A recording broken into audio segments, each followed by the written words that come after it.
대한민국은 압축 성장으로 세계를 놀라게 한 나라다. 산업화와 민주화를 동시에 이뤄내며 불가능해 보였던 기적을 만들어냈다. 하지만 21세기에 들어 새로운 사회적 갈등이 부상했다. 그것은 전쟁도 이념도 아닌 남성과 여성 사이에서 벌어지는 보이지 않는 전쟁, 바로 젠더 갈등이다. 젊은 세대 사이에서는 우리는 같은 한국을 살고 있는가?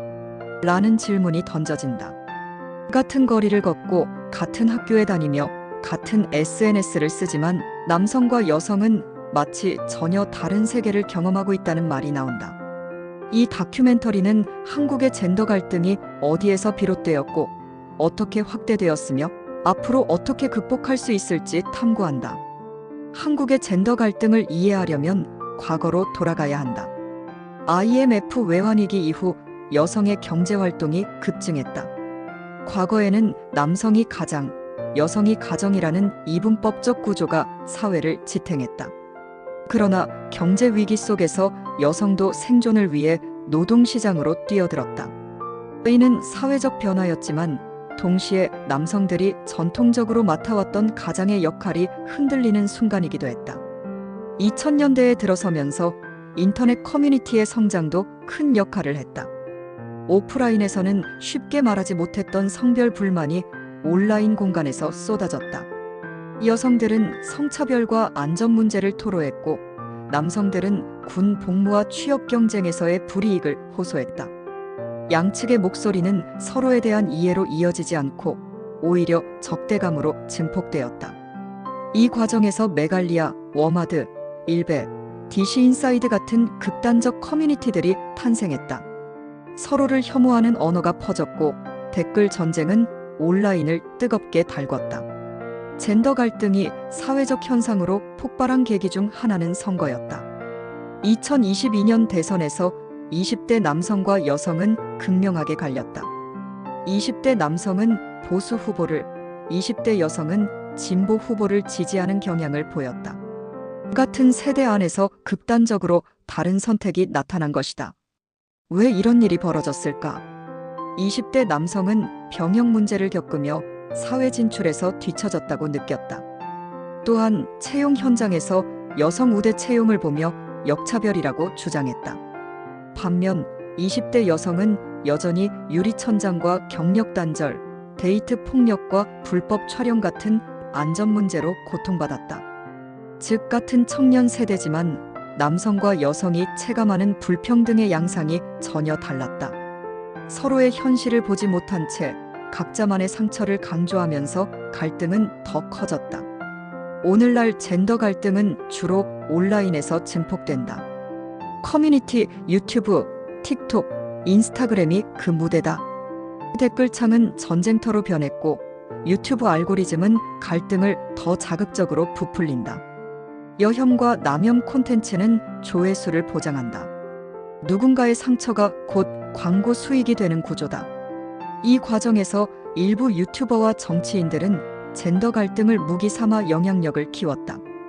클릭을 노린 과장된 주장과 자극적 발언은 사회적 대화의 가능성을 더욱 좁혔다. 젠더 갈등은 결국 정치권으로 옮겨갔다. 대표적인 것이 여성가족부 폐지 논란이었다. 여성가족부는 성평등과 여성정책을 추진해온 기관이지만 많은 남성 청년들은 이 부처가 불공정의 상징이라고 여겼다. 정치권은 이를 표 계산 카드로 사용했다. 한쪽에서는 성평등을 위한 최후의 보루라 주장했고 다른 한쪽에서는 차별을 고착화하는 불필요한 부처라 비난했다. 이 논쟁은 결국 남성과 여성을 가르는 정치적 프레임으로 굳어졌다. 정책보다 감정이 투표를 결정하는 상황이 된 것이다. 젠더 갈등은 정치적 이슈에만 머물지 않는다. 일상 속에서 더욱 뚜렷하게 드러난다. 직장에서는 여성들이 임금 격차와 승진 장벽을 호소한다. 동시에 남성들은 여성 우대 채용을 역차별이라 느낀다. 연애와 결혼에서는 데이트 비용, 가사 분담, 출산 문제로 갈등이 터져나온다. 대학교 학생회 선거에서도 성별에 따라 후보 지지율이 갈린다. 작은 문제 하나가 성별 대립으로 이어지고 결국 공동체의 신뢰를 깨뜨린다. 한국의 젠더 갈등은 세계적으로도 특수하다. 일본은 여전히 남성 중심적 구조가 강하고 여성 사회 진출이 더디다. 하지만 청년 세대 간의 갈등은 한국만큼 심하지 않다. 미국과 유럽은 #MeToo 운동을 통해 제도적 변화를 이끌어냈지만 한국은 너무 빠른 산업화와 군사 문화로 인해 성별 균열이 더 날카롭게 드러났다. 한국은 세계에서 가장 극단적이고 급격하게 갈라진 젠더 지형도를 가진 나라라는 평가가 나온다. 젠더 갈등의 근본 원인은 대화 부재다. 상대의 상처를 이해하지 못하고 자신의 피해만 주장하는 구조가 문제다. 해법은 무엇일까? 첫째, 교육 단계에서 성평등 인식을 강화해야 한다. 성별 고정관념을 줄이고 협력적 관계를 배우는 것이 필요하다. 둘째, 정책은 여성 vs 남성이 아니라 실질적 평등을 지향해야 한다. 취업, 병역, 돌봄, 출산 문제를 함께 논의할 제도가 필요하다. 셋째, 청년들이 공감할 수 있는 공정한 제도를 설계해야 한다. 그렇지 않으면 갈등은 더욱 심해진다. 젠더 갈등은 단순히 남녀 싸움이 아니다. 그것은 한국 사회의 구조적 문제를 드러내는 거울이다. 지금의 갈등은 한국 사회가 성숙해지는 과정에서 겪는 성장통일지도 모른다. 극단적인 분열을 넘어서는 새로운 연대가 필요하다. 남성과 여성이 적이 아니라 동료 시민임을 확인하는 것, 그것이 민주주의의 성숙을 의미한다. 대한민국의 미래는 우리가 어떤 선택을 하느냐에 달려 있다.